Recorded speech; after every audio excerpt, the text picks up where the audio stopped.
मैं डॉक्टर लेखा सोनी आज वुमेंस डे स्पेशल में आपसे बात करूंगी मेनोपॉज के बारे में।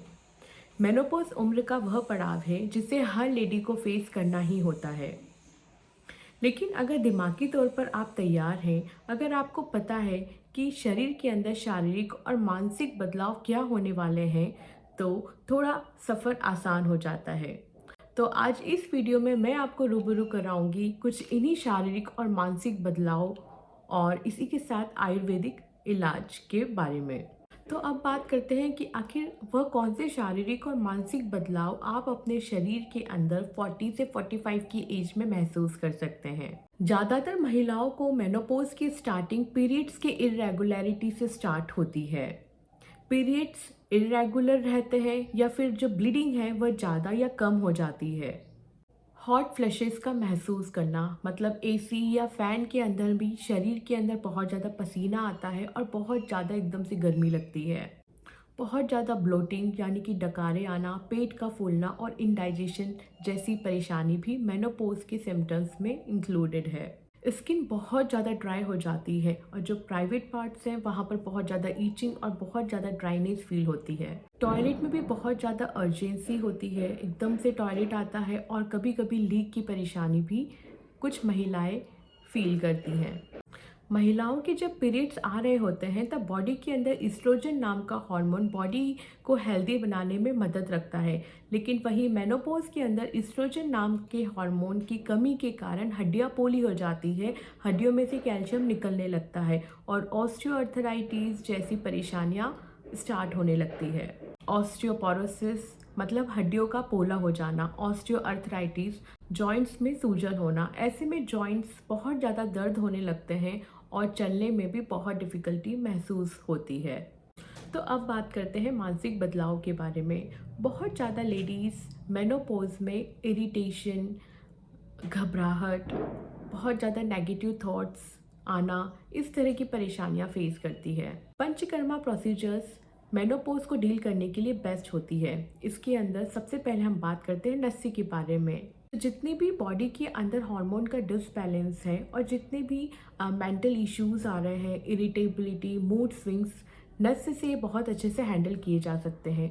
इसके अंदर आपको सुबह उठने के बाद और सोने के पहले गाय के घी की कुछ बूंदें 2 से 3 ड्रॉप्स नाक के अंदर डालना है। यह आपके मेंटल स्टेटस को मेंटेन करके रखेगी और जो भी मूड स्विंग्स हैं उनसे बचाएगी। उसी तरह से आपके नज़दीकी पंचकर्मा सेंटर में जाके आप शिरोधारा जैसी पंचकर्मा प्रोसीजर कर सकते हैं।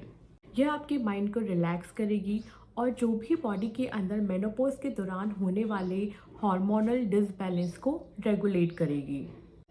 इसी के साथ में डाइट और एक्सरसाइज बहुत इंपॉर्टेंट रोल प्ले करती है।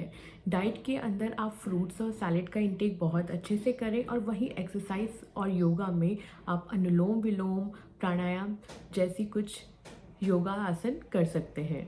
तो मेनोपॉज के दौरान बहुत ज़्यादा हार्मोनल डिसबैलेंस हो जाता है, जिसको हम कोरिलेट कर सकते हैं पित्त दोष का डिस्टर्ब हो जाना। तो पित्त दोष की शांति के लिए हम आमल की यानी कि आंवले का यूज़ कर सकते हैं। आयुर्वेद में लिखा गया है आमल की वय स्थापनम, मतलब जो आंवला होता है वह हमारी एज को मेंटेन करके रखता है। इसलिए एक आंवला रॉ फॉर्म में या किसी भी फॉर्म में लिया जाना चाहिए। आंवले के बाद जो दूसरी इम्पॉर्टेंट ड्रग है वह है शतावरी। शतावरी को लेडीज़ का या वुमेंस का मित्र यानी कि फ्रेंड कहा गया है। तो शतावरी भी ऐसी कंडीशन में बहुत इंपॉर्टेंट रोल प्ले करती है। एक एक चम्मच शतावरी चूर्ण का सेवन सुबह शाम किया जा सकता है।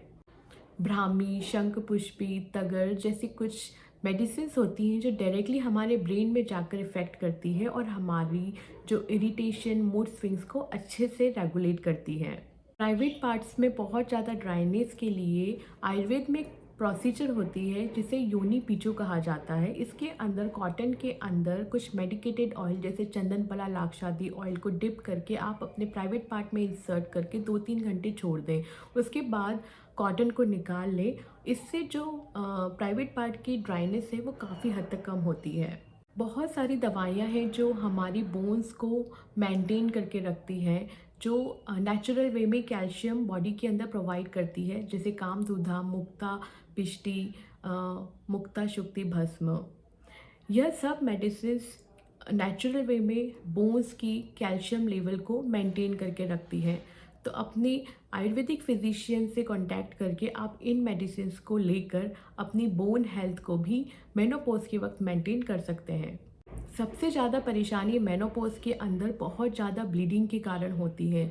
ऐसे में आयुर्वेद में बहुत अच्छी मेडिसिन्स हैं, जैसे लोध्र आसव, चंदन आसव, पत्रांग आसव, पुष्यानुक चूर्ण, नागकेशर चूर्ण, जो कि ब्लीडिंग को कम करता है और जो भी उसकी वजह से वीकनेस है, जो एनीमिया और हीमोग्लोबिन का कम हो जाना, इन सब परेशानियों से डील करता है। मेनोपॉज के अंदर बॉडी के अंदर मल्टीपल जॉइंट पेन फील होता है। ऐसे में जानुवस्ती यानी कि नी जॉइंट के लिए, कटिवस्ती यानी कि लंबर जॉइंट, कमर दर्द के लिए, ग्रीवावस्ती सर्वाइकल पेन के लिए, फीमेल टॉनिक जैसे अशोकारिष्ट, शतावरी कल्प, हेम पुष्पा, सच्ची सहेली जैसे मेडिसिन भी मेनोपॉज के अंदर बहुत ज़्यादा बेनिफिट दे सकती है।